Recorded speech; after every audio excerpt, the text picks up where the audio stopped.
Good evening all, and welcome. Tonight, we're going to be diving deep into horrors that can happen while you are home alone. Be sure to have your house keys ready, keep your door securely locked, and your windows checked, because it's time to get comfortable and let the darkness take control. This happened to me about 2 years ago, when I was 17. My family went out for the day to go shopping for food, and I stayed home alone. I was in my room playing games on my PC, with my headphones on, and I always kept my door closed. After about an hour, I get up to use the bathroom. Both the bathroom and my room are on the second floor, and our house at the time was a 2-story detached house in West Belfast, Northern Ireland. So when I get back to my room, I remember closing the door and continuing to play games. About 30 minutes later, I go to check my phone, but realize I left it in the bathroom. I get up to go and get it, and notice my door is slightly ajar now. Please understand that my house isn't drafty, and I know the door is good, and does not open due to wind or whatever it was. So, this catches me off guard. But, I reckon that I probably just didn't close it all the way, and head out to get my phone. I come back and continue to play, making sure I close the door on my way back in. Sometime later, I heard my family come back home. I hear them bringing the first load of shopping into the kitchen, and go out to the car to get more. When they come back, they call my name and I head downstairs. When I came down, I saw that the back patio door was lying wind open. They asked if I had been out back at any point, and I told them that I hadn't been. We looked outside and saw that one of the deck chairs was pulled over to a lower part of the fence, facing a small area of woodland leading into another street, obviously not where it should be. This shocked me. My mind raced with an idea of what the hell was going on. This is my own personal theory. Somebody had managed to get in, most likely through the back door, and they went to check out to see if the coast was clear. They went upstairs, opened my room, and saw me. They must have decided to wait downstairs for some reason, perhaps thinking that I would leave or that they could ambush me, but had gotten afraid when they heard my family returning. Using the fact they had left the kitchen to go bring in more shopping, to slip out as fast as they could, and had used the chair to get over the fence. Even with this idea, I don't understand why they would risk coming in, given that it was in the middle of the day. Plus, if they had seen I had headphones on, why not just come up behind me? The worst thing about it is that I have no concrete proof of what happened that day. I have no idea why someone came in, how they got in, who they were, or anything. But one thing is certain. Someone did come into my house that day. There's more to this story though. A week or so later, at around 2 a.m., I'm in my room playing games. While playing, I ended up drifting off to sleep. Then, all of a sudden, I am awoken by my mum coming in and shaking me, asking me if I was outside. I told her no, that I've been here all night and was asleep. She explained to me that while she was laying in bed, she heard the back door slam. and as her room was just above the kitchen and back door, she felt the shake of the slam. My stepdad was working night shift at the time, so it was only me, my mum, and sister in the house. I go downstairs to check to see if everything's okay. The door is wide open.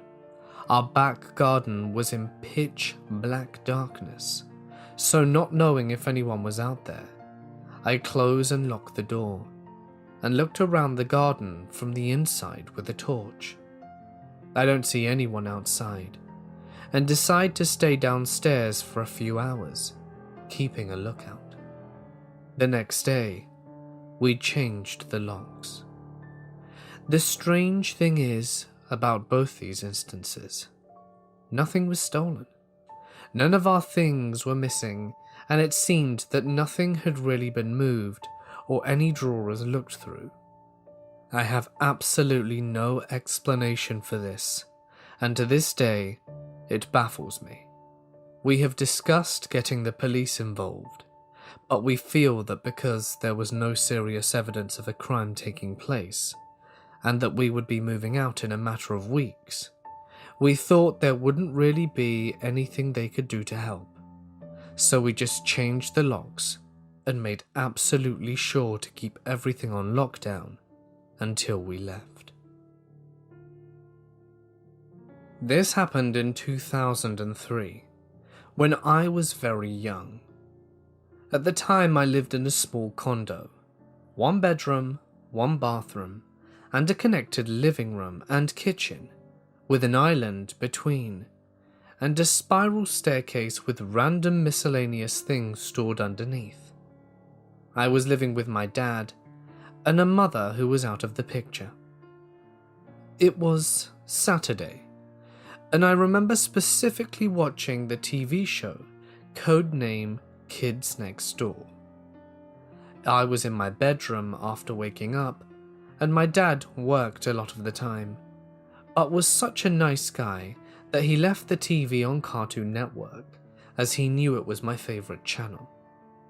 During a commercial, I got up to go to the toilet, but even though I knew I was home alone, I closed the door out of instinct. Boy, am I glad about that. The next thing I comprehended was the sound of my incredibly noisy spiral stairs that can be heard literally across the condo because of how small it is.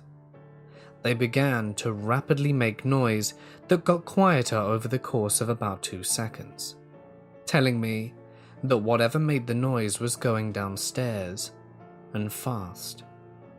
As I was quite young, this was extremely concerning, because, as I said, my dad always turned the TV on before he left for work, and so I knew he was long gone. So what did I do? Well, as anyone my age would have done, they half thought they imagined it, and I walked out of the bathroom and looked over the 3-foot-long railings across from the bathroom door, and next to where I would walk down the stairs. And what did I see? None other than an afraid-looking man looking into my living room, but staying hidden under the stairs. After being terrified in the bathroom, I made a distinct effort to be quiet, like a spy, so that there was no way he knew I was looking at him. But he more than likely knew that I was in the house. Okay, so there's a man in the house. I can A, yell at him to leave, and perhaps something bad will happen to me? By the way, there's no exit upstairs, only a balcony with a screen door that has been jammed for years. And even if I somehow got it unstuck, it was a 15-foot drop, and that would be no good. So the only exit was the front door. B. Hide. I opted for option B. I waited for what felt like hours, but was in reality no more than 20 minutes, until I heard shuffling downstairs. Then the sound I was praying for, the front door opening. I was still extremely skeptical, even thinking it was a trap to lure me down, so I stayed put. All day. In view of the TV, by the way, until my dad came home, who I didn't tell about the whole incident out of fear. I thought that he would be mad at me, so I didn't approach him. Nothing valuable was missing from the house, but you're sure as hell that I checked under the stairs every morning when I walked down them from the next 3.5 years of living there. Why he was there, I have no idea. How he was there, I have a pretty reasonable theory. Simply my dad forgot to lock the door behind him after he left. This man was trying doors in order to get in to make a quick buck, but got cold feet when he was in there.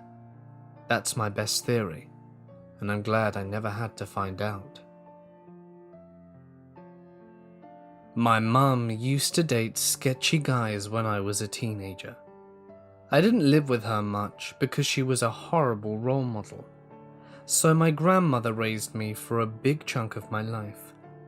I'm thankful for that, because she taught me so many values and how to be a lady. I later moved in with my dad and stepmom and half-siblings when I was 15, and had a wonderful life with them. When I was 14, I lived with my mother and her skeezy boyfriend Dale for a year, in the upper half of a duplex. Her boyfriend had this friend that would come over very occasionally, that looked just like the white guy from the Jerky Boys. Same hair too. And he creeped me out, because he would always stare at me, and I would always catch him doing so. My aunt lived down the block, and I would visit her quite frequently because she was the cool aunt. She was in her 20s, super fun and really pretty, and she had a 1969 Firebird convertible that we would drive around in and blast Aerosmith, as this was in the 90s. So with that said, I saw her brother-in-law, Jeff, quite a bit, because he was renting out her basement. I thought he was kind of weird, but an okay guy. So one night at about 11:30, I was home alone, and I get a knock on the door. Now our door had a square glass panel towards the top that was painted over with a little peephole scratched into the paint. I look through, and it's my aunt's brother-in-law, Jeff. I open the door and I'm like, "Hey, what's up?" He asks me if my mum or Dale are home. I said no, that mum was at work, and God knows where Dale is. He then asked me if I wanted to come downstairs, because he wanted to talk to me. I trusted him, because I considered him family, and I was also pretty timid and didn't like saying no to people. So I follow him downstairs to the front porch, and I see his car parked and still running on the street with the headlights on. And sitting in the passenger seat with the windows rolled down was the jerky boy looking dude that hung out with my mum's boyfriend. I paused and was like, And Jeff was like, "Hey, we want to talk to you. We want to ask you something." And he started to gently guide me into the car. My adrenaline was pumping, and all of a sudden, I felt that something wasn't right. I stopped and pulled back a little, and tried my best not to look scared. Jeff kept talking sweetly, running his fingers up my shoulders to fix my spaghetti strap, and saying, "It's okay, just come closer to me." And I pulled away politely and said it was okay.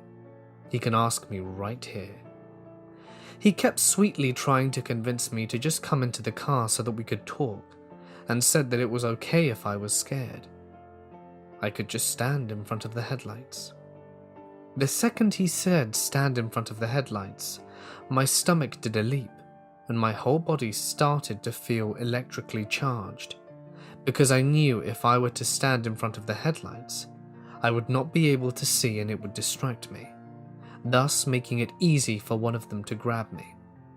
I knew right at that moment I was in a very dangerous situation, so I started acting ditzy and dumb, because I was afraid that if they thought I was thinking that they were trying to do something that would land them in prison, he would just grab me right there and then to cover my mouth and drag me to the car, so that I wouldn't tell on him. So I started to playfully joke around and said that I wasn't wearing shoes and I didn't want to step in dog poop.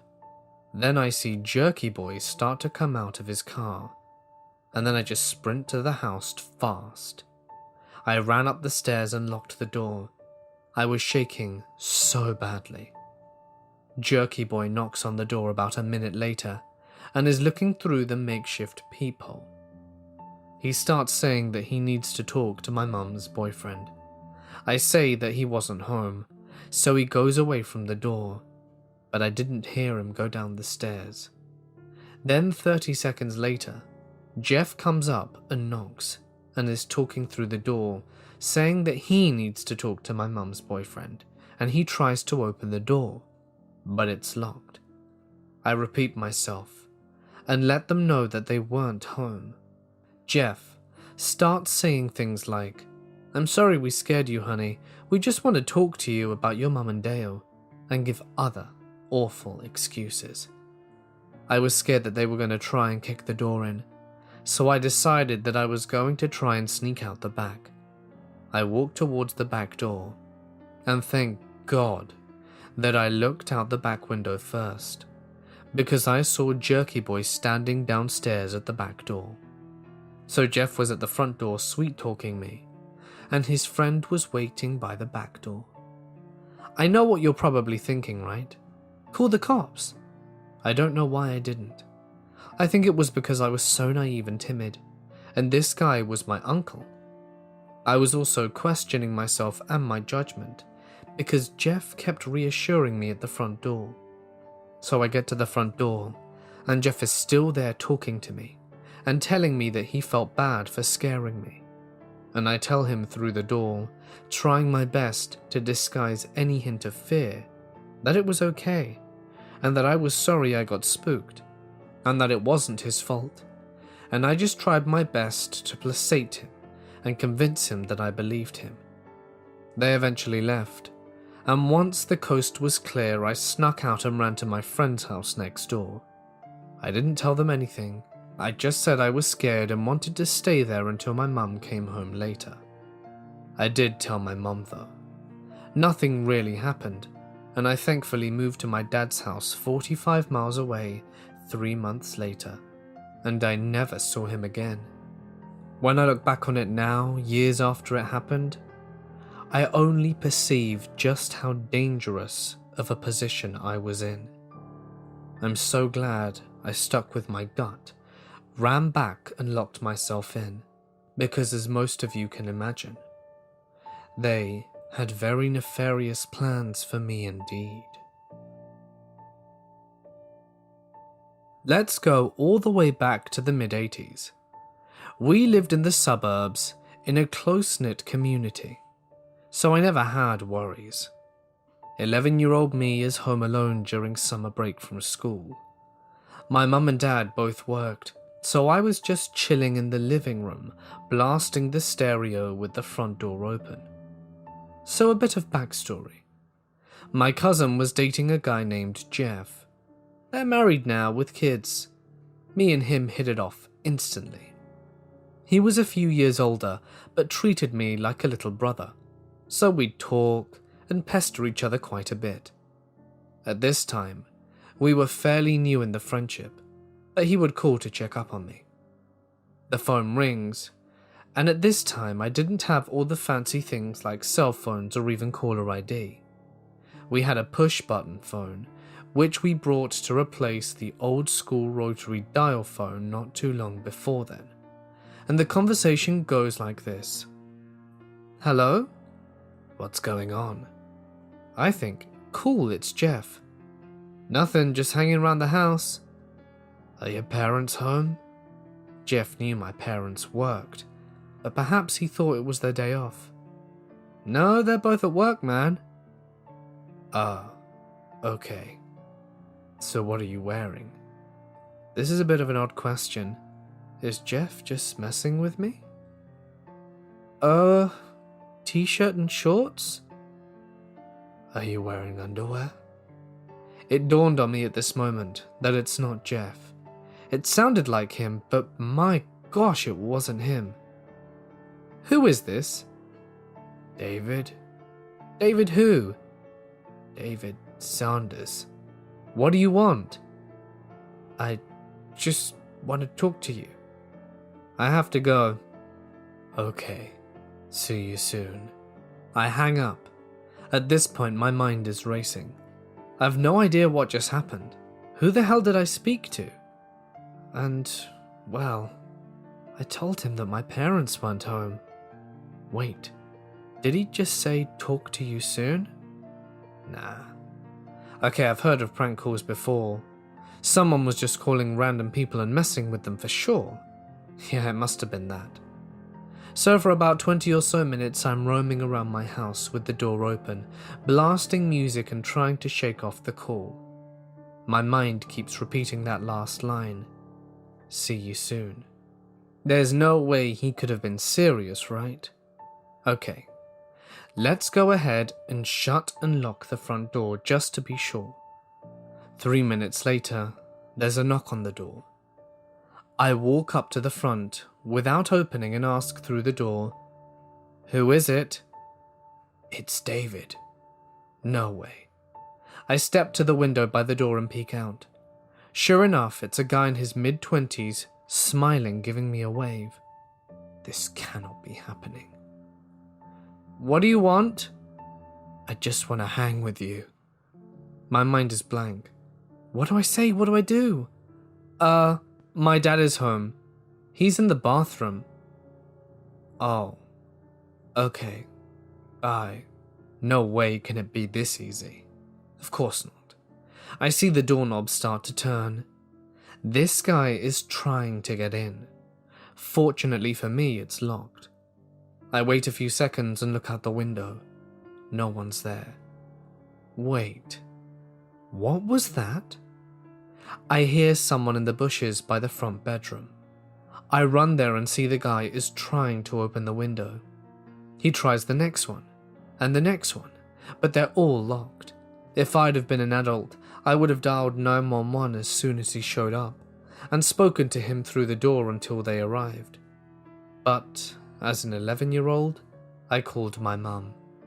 After that day, my parents set up a system that they would call, let it ring, hang up, then call again. And of course, don't leave the door open.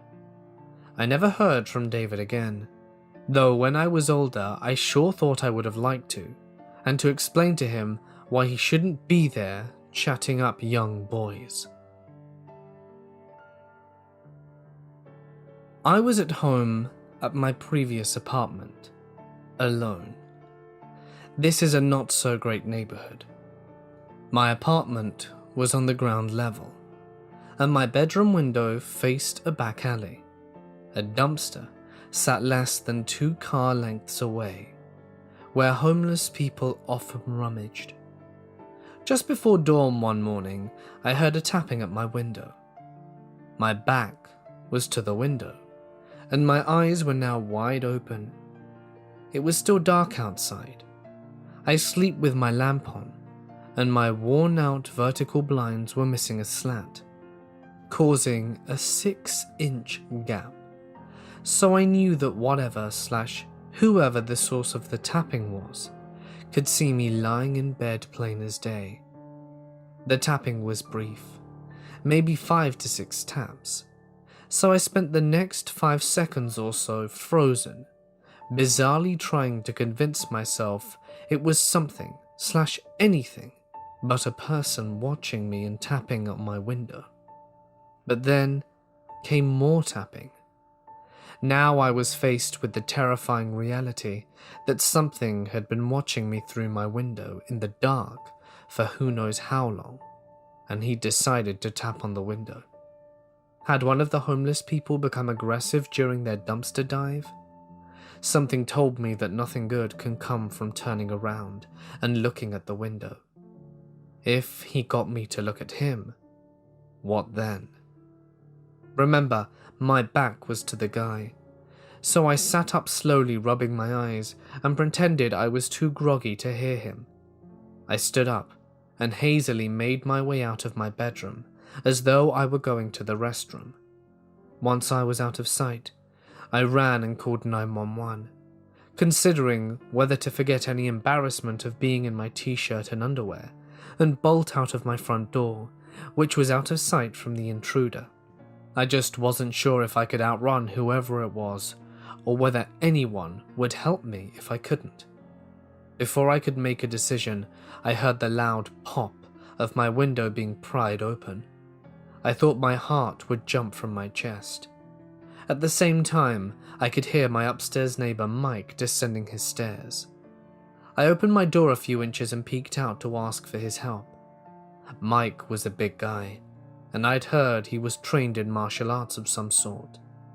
He didn't hesitate to respond, hustled to the back of my apartment to see what was going on, and within a few seconds I heard rumbling as someone being thrown against the wall and into the bushes. A few moments later, Mike came around to my front door, telling me not to worry about seeing that guy again. He'd beaten him pretty bad. I wanted to believe Mike, that the would-be intruder was maybe dumpster diving, but that he would hopefully never venture this way again. But it wasn't a homeless person. According to Mike, when the guy escaped, he ran to the front of my building, hopped into a red sports car and sped off. My neighborhood wasn't a red sports car kind of place. The police later told me that the intruder was likely someone who'd seen me out somewhere and decided to investigate and find out where I lived. So, Mr. Window Tapper, I still wonder what you would have done if you'd have gotten inside before Mike caught you. I wonder if you're still lurking where I can't see you. And because of that, I often find myself wishing that Mike had put an end to you. If you found out where I live now, I hope we never meet again. I was raised in a very religious upbringing. My parents would go to church roughly 3 times a week, along with my sisters.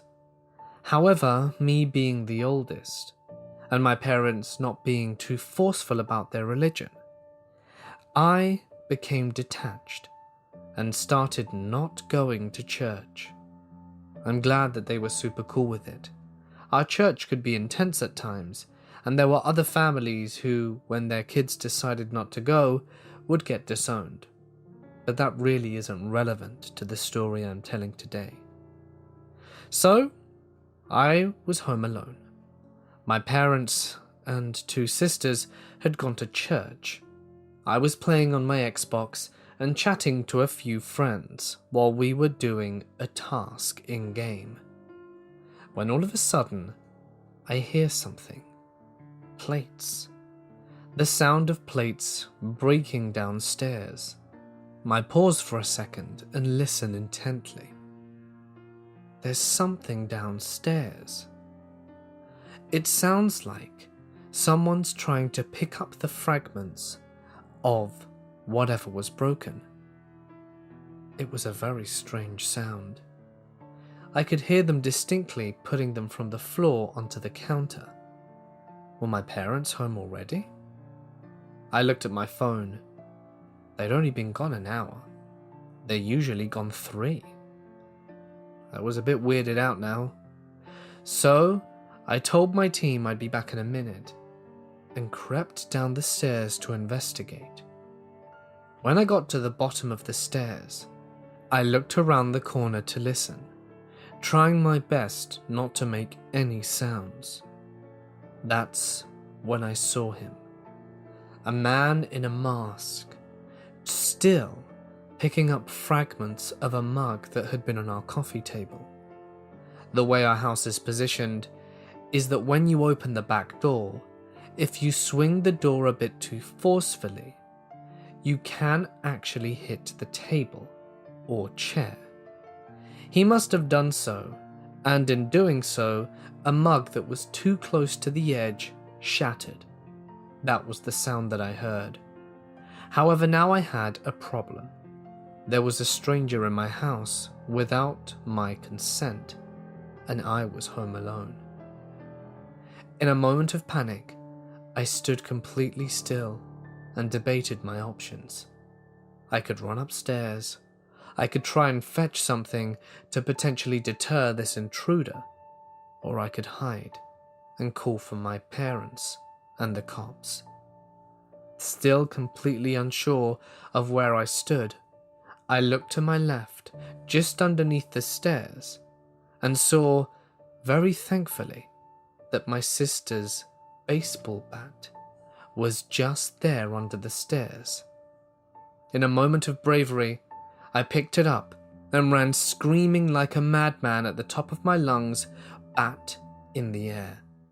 I caught the man completely off guard, and when I got up to him, he just fell to the ground and said, "Okay, I'll leave." That was easy, I thought. He started walking out the house, and I closed the door behind him. He didn't look back and jumped the fence from where he'd came. That's when the most disturbing part happened. I heard voices as my ear was pressed against the door, and it was evident that there had been a car that was still turned on, waiting for him all along. Several voices talk, and they drove off into the night. Could it have been that he was just scoping out the place, and that within a few moments, comrades could have come and swept the house? I'd have had no chance then. I don't know. Part of me doesn't want to know either. I'm just glad that I avoided a potentially uncomfortable and dangerous situation. They never came back, and I never told my parents again, as I didn't want them to take me to church regardless in order for me not to be home alone. However, now I think that that was a mistake. I wish they'd have knew, as I was terrified for months being there by myself, and if I wasn't watching a movie or playing video games with my friends to keep me distracted, I would just sit there, not knowing what to do with myself, letting the fear consume me. If someone breaks into your house, tell your parents and tell the police. It's always worth mentioning. When I was about 6 or so, my family lived in an older 2-story house. My stepfather would be the first to tell you that the house had a spooky vibe. I often had strange things happen, but only once was there ever an event with multiple witnesses and no explanation. My parents went out one night and left my older brother in charge of my younger brother and I. The master bedroom was upstairs, and my parents left the window cracked. It is important to note here that the window creaked loudly, and the screen is hard to remove. We were downstairs in the living room. Outside, the wind started picking up. I was already on edge because of the noise the house made and the wind. My mother was a very religious person at the time. In the center of her bed, after making it in the morning, she placed a large, hardcover King James Bible. It weighed at least a couple of pounds. Well, as we were watching TV, we heard a very loud thump. We looked at each other, all knowing it came from upstairs. When we went to investigate, there on the floor was her Bible. We checked the room and no one was there, and there wasn't enough time for someone to get back out. Somehow this heavy book had fallen off the bed without disturbing the blankets at all. We left it as it was, and our mother questioned us about it when she got home. My stepdad checked the window inside and out for evidence of entry, but there was none. Nothing had been taken or disturbed, except the Bible. I was an only child, and my parents both had to work evening and night shifts frequently. They were doctors, you see. So, for me, that meant total freedom when they were away. I had long gotten accustomed to them not being around sometimes, and I honestly relished in my time alone, giving me time to draw and make things out of clay, which are one of my passions and hobbies to this day. I was home alone, like I would be on most nights, and I think I was trying to draw something complicated as part of a school project. As I was just smashing away with my pencils, did I hear something downstairs? Talking. People were talking. I thought I was insane. I started making my way down the stairs, thinking that my parents had gotten home early. It was exceptionally early for them to arrive. I started talking back to them, asking why they had arrived so soon. And as I reached the bottom step to look round the corner, did the talking completely stop. I looked around, and there was no one home. Could there have been an intruder? I thought. I went to grab the door handle, pushed it down, and sure enough the door was locked. The back and the front. No windows were open, and no one had opened them in a while, it being winter and all. After giving a brief check, was I 100% certain that there was no way anyone was in this house. Confused, thinking that perhaps my mind was playing tricks on me, did I ascend the stairs again to continue my drawing.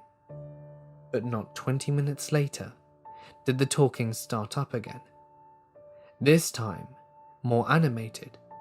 It sounded more like 5 or 6 people having an energized conversation. This time I was confident that I wasn't mad. But with more caution did I begin to descend the stairs. I listened, sitting there, sure that they were saying something. I was trying to pick up on their words, but I couldn't really hear them. It was almost as if they were speaking a bit too fast for their words to understand, but I could pick up little bits and was sure they were speaking English. When I hit the bottom step and started to turn to go towards the kitchen, did the noise all of a sudden stop. I ran in. No one there. At this point, I was beyond terrified. I called up my grandma, who lived 10 minutes away, and asked her to come and collect me, giving no explanation. When my parents got home at 2 a.m., I was still awake and told them what had happened. My dad sat down with me on the sofa and explained something that I will never forget. That these noises had happened for a long time, and that he's surprised I hadn't heard them sooner, but that they're nothing to worry about, and that he didn't know what they were, but it's best just to leave them be. I was incredibly unsatisfied with that explanation, and sure enough, from time to time, the noises would start up again. Sometimes it would be a few, sometimes it would be many, but consistent they would be. We didn't live in that house long after that, and I almost forgot about this experience entirely, but it is one of the many mysteries of life that has weighed on my mind. When I was 16, my mum and sister had gone grocery shopping. I was just home listening to the radio and playing my Nintendo, when all of a sudden there's a knock at the door. I look up and see 2 well-dressed gentlemen with briefcases. I go open the door and ask them what they need. They tell me that they're new to the area and are trying to collect funds to save a children's centre from where they're from. I didn't ask for any more information, but told them that my parents aren't home, and therefore I didn't have any money to give them, and asked them to kindly move on to the next house and wish them luck. I was quite happy with my response, feeling like a confident young adult, closing the door and returning to my game. However, I had just given them a little bit of information that I shouldn't have. I told them I was home alone. I didn't think much of this at the time, not until they started creeping around our yard. They went round the side of the house and got into our backyard and started peering in. I looked at them and said, "Hey, what are you doing?" They said that they were just looking around. I was getting angry at this point and told them to leave or I'll call the cops. But they didn't do anything. They kept looking around our backyard. I was starting to get agitated and picked up the phone and started yelling at them. "I'm gonna call them." They still didn't react. I punched in the numbers and told the operator that there were two strange men in my yard and asked what I should do. She said to hide and that cops would be there soon. So I did. Of course, like in every story, the moment the cops arrive, these two people are gone. I told the cops about what I'd seen, and they thanked me for the information, and that was that. My mum and sister get home, and I let them know that the cops had come, and that two strange men had been looking around. I wasn't feeling very safe, but I put this to the back of my mind. About 2 months down the line though, the two men get arrested, and we see it on the news. I look at their faces, and it's them. I walk out the room at that point, horrified. My parents fill me in that they weren't good people and had very bad intentions. I don't even want to know what they would have done to me or what they were doing walking around my house.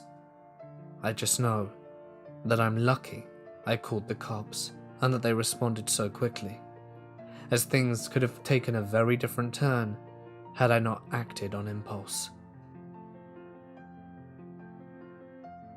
This encounter happened when I was about 10 years old. My sister and I were home alone since it was during the summer. Both our mum and grandmother were busy and therefore could not stay home with us. We were used to being alone during the summer, so it was not a big deal. The only thing we could do was not go outside nor open the door if someone knocked. During this day, I had gotten up and started to play The Sims 2 in our kitchen. My sister was watching TV in our den. A few hours into gaming, I thought I heard the doorbell ring. At first, I thought it was my game, but I had turned off the sound. So I asked my sister if she heard the doorbell. She replied that she had not, and she said it was probably just the show she was watching. I brushed it off and resumed playing my game. About 10 minutes later, I see a reflection on my computer of a man in a suit. His hands cupped around his eyes, looking through the glass door behind me. I turned around to be face to face with this strange man who I had never seen before in my life. I had no idea how long he had been watching me. He waved at me like he knew me from somewhere. I called my sister's name, who had not noticed the man yet, and she grabbed the home phone quickly to call my grandmother. Now, we had seen a salesperson before. None of them looked like this guy. He was wearing a full-on black suit that did not fit him. If not strange enough, this guy was wearing a full suit in 99 degrees and was also carrying a briefcase. All the salespeople I had seen only ever carried a clipboard, maybe a few flyers, but this man had a briefcase.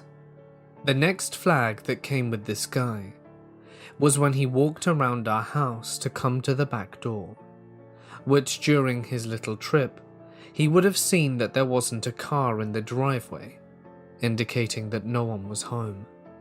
As I was getting up to hide, the man reached down and grabbed the doorknob. He started jiggling it forcefully. Thankfully, the door was locked. He looked at me smiling, gestured at me to come and unlock the door for him. All the noise he had been making had now set off our 75-pound Labrador mix, making her go absolutely mad. No way was she going to let that guy in. My sister tells me our grandmother is now on her way, and she wanted us to hide in the back of the house in her room until she could get home. My sister hands me the phone, then runs into the kitchen to grab the biggest knife we have. I can hear her yelling at the guy that we had called the cops. She comes back into the room with me, and we close the door. She tells me that she lied about calling the cops, and said that he started laughing, like she had just told him the funniest joke he had ever heard. A little while later, we hear the door open, and it's my grandmother calling us. We come out to meet her, and she tells us that the man was nowhere to be seen. She'd walked around the house before unlocking the door. She also thought it was weird if he was a salesperson, because he would have left a note saying, "Sorry we missed you." She ended up taking the rest of the day off to stay with us.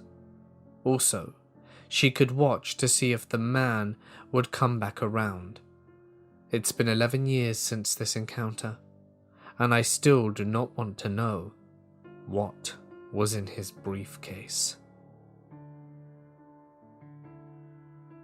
Hey guys, it's Mort here, and thank you so much for listening. I do hope that you enjoyed tonight's stories. Certainly something to ponder if you really are alone. I'm sure most of you are. No one's looking in your windows for sure. Anyway, update on the YouTube situation. So I've started the process of mass producing videos, uploading them, and waiting to see if YouTube monetizes them. I mean, they really should. For the meantime, I'm going to have to be a bit picky with the stories. Nothing too graphic or terrible that they can target me for, because I found that if they demonetize you for a video and they don't like one, maybe they'll review more and they'll just demonetize a whole load unfairly. Also, it's just not worth the risk anymore. It's a shame that doing this is becoming a bit like treading on glass, especially when you're dealing with things that are quite scary. But we will persist. If you enjoyed the video, don't forget to show your appreciation by dropping a like, leaving a comment with your thoughts, and if you're new here, why not subscribe and press the bell icon to be notified of future regular content. If there's a story that you would like to share, you can send it to my email or post it to my Reddit page. Either are fine, and the information to do that can be found in the description. But anyway, for now guys, I'm going to sign off. Stay awesome, and I'll see you in the next one.